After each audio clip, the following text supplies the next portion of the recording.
I was slicing grapes in half for Nate's lunchbox when I realized it had been exactly 8 months since the accident. Funny how small routines become lifelines you cut, you pack, you breathe. That morning, like most others lately, I stood in our narrow kitchen trying to keep the grief from seeping into everything. Nate, my 7-year-old son, was humming in the next room, bent over his book of science experiments. I could hear him sound out a word. Combust.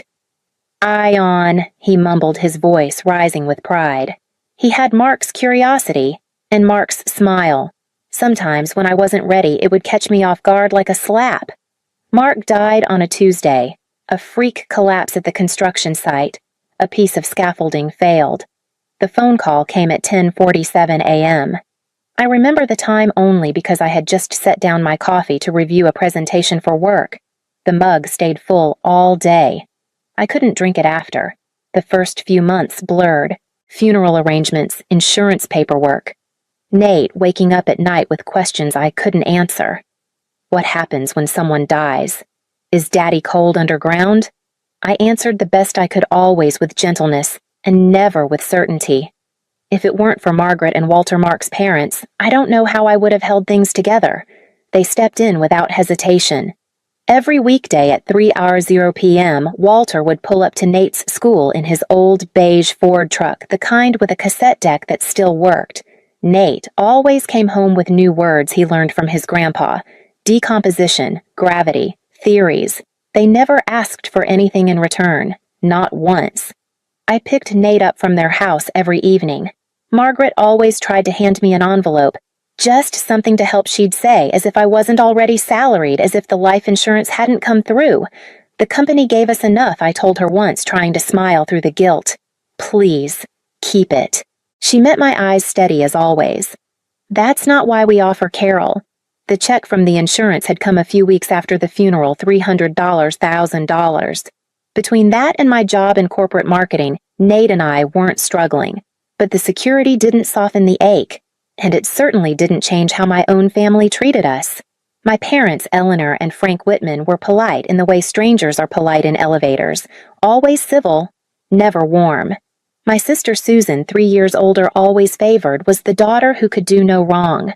They praised her neat home, her well-behaved kids, her calm. It didn't matter that her kids barely looked up from their phones at family dinners.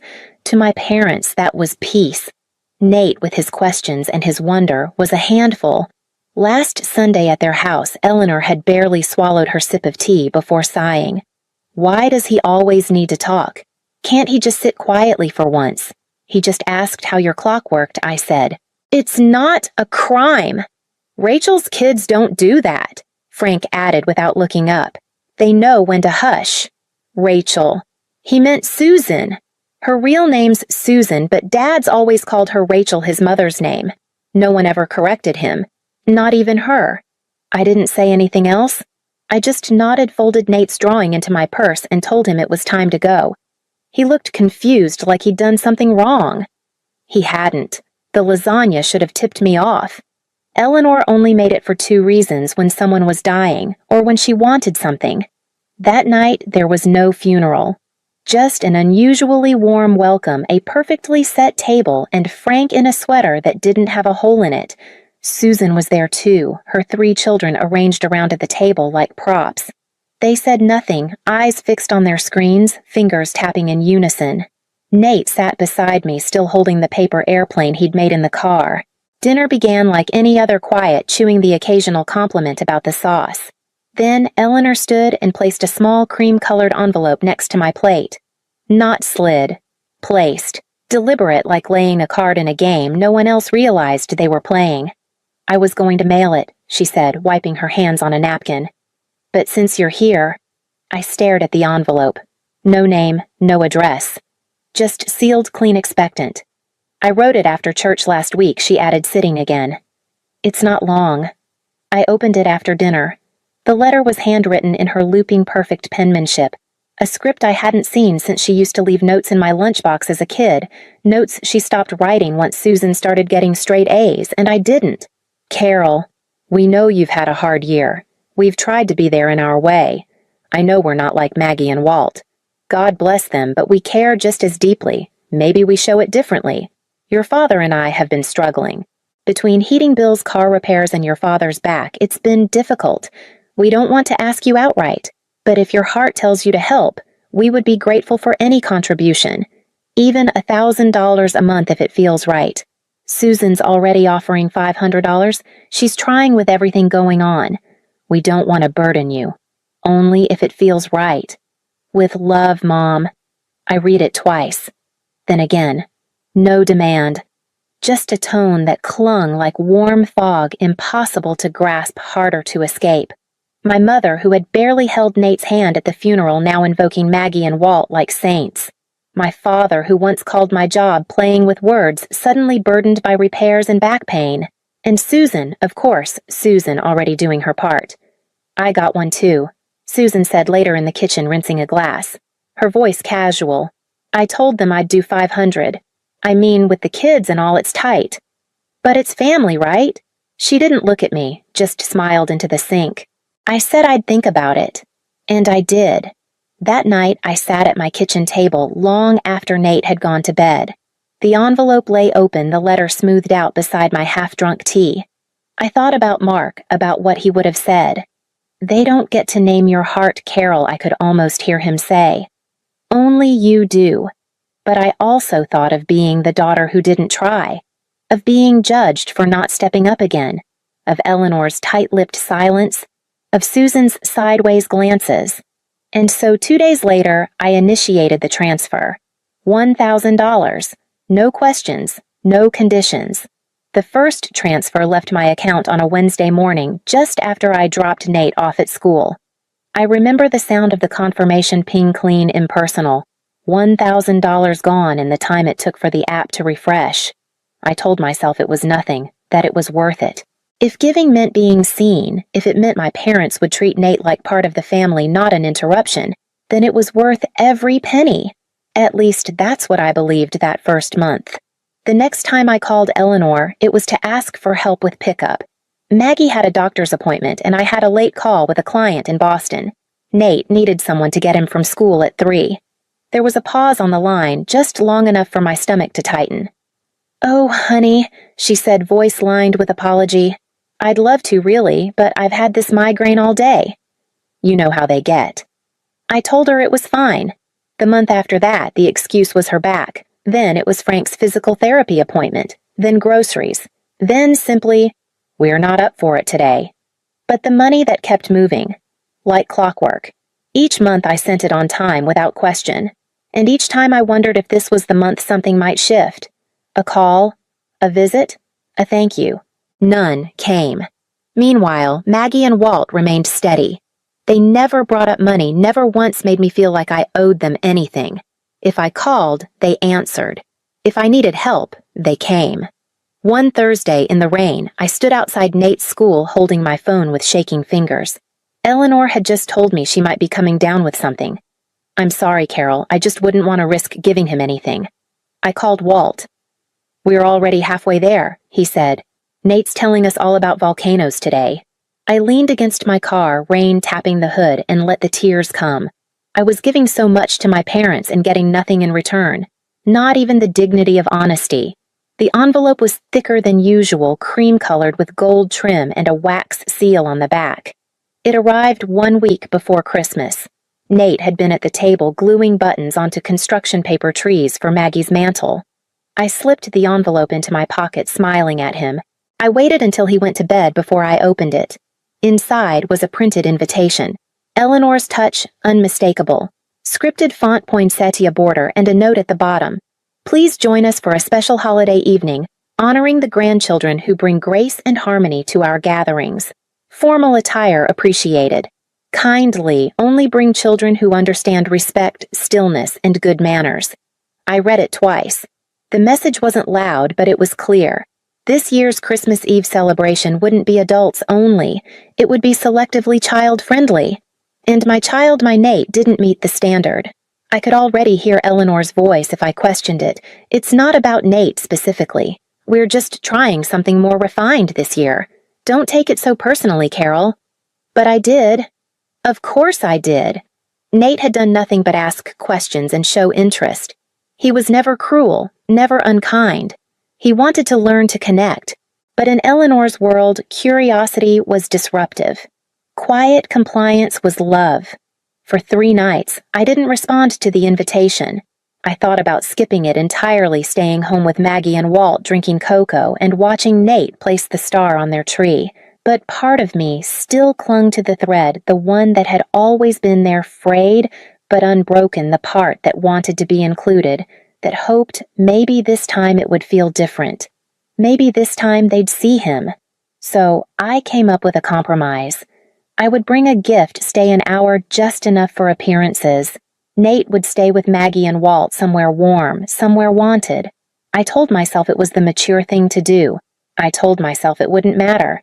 But as I laid out his dress shirt on the bed, then folded it and tucked it back into the drawer, I felt something small and sharp settle in my chest, like a splinter that wouldn't surface. Christmas Eve came cold and clear, the kind of night where the stars looked sharpened by ice. Nate wore his navy blazer, the one he picked out himself last fall, and clutched a wrapped box with both hands. Inside was a snow globe we'd made together. He insisted it was just right for Grandma.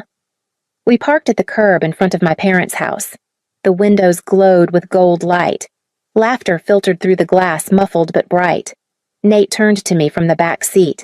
"Should I carry it with both hands so it doesn't shake?" he asked, eyes serious. "You're perfect," I said. "Let's go." He skipped ahead up the walk, coat-flapping box cradled in his arms. I followed with a smaller bag, just a few gifts for the cousins. Eleanor opened the door. Her expression shifted the moment she saw him. She glanced behind her, then stepped out, pulling the door halfway shut behind her. "Carol," she said, her voice pitched low. "I thought we were clear about the invitation." I blinked. "What?" "The note," she said, lips pursed. "This evening is, well, it's for children who understand how to behave in formal gatherings." Nate stood beside me, still holding the box. I looked down at him, then back at her. "He's 7, I said. "Not a parade float." "I'm not trying to be difficult," she said, glancing toward the laughter inside. "But the tone we're setting tonight is elegant. You understand?" "I don't," I said. "Not even a little." Behind her, I could see coats piled on the entry bench, tiny shoes, wrapping paper scattered in the hall. "Rachel's kids are here," I said. She didn't flinch. "They're different," she said, eyes not quite meeting mine. "They know how to be still, respectful." Nate shifted beside me. He wasn't crying, but he was quiet. He looked at me, waiting. I took the box gently from his hands. "Why don't you go wait in the car, sweetheart?" I said. "I'll just be a minute." He nodded and walked back down the path steps, slower now. The porch light cast his shadow long and narrow across the snow. I turned back to Eleanor. "You could have just said he wasn't welcome," I said. She crossed her arms. "Don't make a scene, Carol." I looked past her into the house, to the people gathered with cider and music, to the other children laughing, running full of noise and joy. None of them were still. None of them were quiet. Just Nate. And his snow globe. I handed her the gift bag. "Don't worry," I said. "There won't be a scene." Then I walked inside alone. The warmth inside hit me like steam from an open oven. Frank was pouring eggnog into heavy glass mugs, and Susan's voice carried over the hum of Christmas music, smooth and practiced. The living room was full, cousins, aunts, kids darting between wrapping paper piles. Someone had strung real pine garland along the banister. It looked like a holiday card. No one noticed I had come alone, at least not right away. I stood just inside the doorway holding the gift bag, watching a toddler in red pajamas toddle past a glittery bough stuck to his back. Then I heard it. "Is this one from Aunt Carol's money, too?" A girl's voice, small, curious. One of Susan's daughters, unwrapping a toy horse with golden hooves. Susan didn't answer, but her shoulders tightened. I stepped forward. "Excuse me," I said loud enough to quiet the music, soft enough to remain steady. Heads turned. "I know some of you have been asking where Nate is." Aunt Caroline looked up from the couch, blinking. "Is he sick?" "No," I said. "He's outside, in the car, because I was told he wasn't the right kind of child for this party." A hush settled. He wasn't welcome. I continued because he asks too many questions, because he's curious, because he doesn't sit still and stare at a screen. Meanwhile, I was good enough to send money every month, money I thought was helping family. Turns out it was helping decorate this house, fill this tree, fund this party. Susan stood pale. Carol, let's talk about this somewhere else. No, I said. Here is fine. I turned to my father, who had set down his mug. Did you know she never sent her share? I asked. Not $1. David, Susan's husband, stiffened beside her. What? Susan flinched. It was supposed to be symbolic. You know we're tight with the kids and all. It was just to show Carol she wasn't alone. You lied, David said flatly. To me, to her. Eleanor stepped forward, her smile brittle. This isn't necessary. Let's enjoy the evening. No, I said again. Let's tell the truth. You didn't just exclude my son. You used me. You sold your approval and called it family. Aunt Caroline stood. Is that true? No one answered. Uncle Mike grabbed his coat. Come on, Jan, let's go. More rustling, more movement. People beginning to leave quietly, or not. I watched Susan try to stop David. Watched my father sit down like someone had taken the air from the room. Watched Eleanor stand there, still holding her glass, still pretending it was all some misunderstanding. I didn't feel triumphant, just tired. I set the gift bag down on the table by the tree. For what it's worth, I said Nate made Grandma a snow globe. Then I turned and walked out. New Year's Day was gray and still. Nate was asleep on the couch, buried under a fleece blanket, a half-eaten cinnamon roll balanced on a napkin beside him. The doorbell rang just after 10. Through the peephole, I saw them, Eleanor and Frank, standing on the porch in matching wool coats, holding a large wrapped package between them. The kind of gift that screamed price tag. Too new, too late. I opened the door but didn't move aside. Carol Eleanor said, her voice soft, too soft. We just want to talk. Frank shifted the box in his hands. It's for Nate. We picked it out together. I didn't touch it. I don't think he needs it, I said. We made a mistake, she said quickly. We see that now. Frank added, This isn't about the money. We were wrong to treat you and Nate the way we did. I looked at them, really looked. They weren't sorry. They were cornered. Are you apologizing, I asked, because you know what you did was wrong, or because now everyone else knows? Eleanor's eyes dropped. Frank didn't answer. I think you should go, I said. I don't believe you, and I don't trust you. Not anymore. She stepped forward just an inch. Carol, we're family. No, I said. You made that choice when you told my son he didn't belong. They stood there a moment longer, then turned still, holding the unopened gift, walking slowly back to their car. I shut the door, and this time it stayed shut. Winter melted into spring. I never restarted the bank transfers. I never returned the calls. The unopened gift stayed in the hall closet for weeks before I finally donated it. Instead, the money went into Nate's college fund, just like Mark and I had planned. Sundays became dinners at Aunt Caroline's, where Nate sat at the adults' table and no one told him to be quiet. He helped Walt fix the gate in the backyard. Maggie taught him how to make her cornbread. When he asked questions, people leaned in, not away. That summer at a neighborhood barbecue, Nate asked why Uncle Mike's pool had a funny smell. Chlorine, Mike said, crouching down beside him. Want to know how it works? I watched them talk, heads bent, hands, gesturing, voices bright. No eye rolls, no sighs. Just welcome. Later that night, Nate curled up beside me, sun-warmed and full. Do you think Grandma Maggie would want a snow globe next year? He asked sleepily. I smiled into his hair. I think she'd love that. I once stood at that door, gift in hand, child beside me, knowing no one inside was waiting for us. Not because he did anything wrong, but because adults needed a reason to hide the truth. If you've ever been the one left out, even when you brought your whole heart with you, you understand. You don't have to explain. Just leave a single dot for the child in you who was once turned away. You don't need to say more. Just drop a dot if you know the feeling.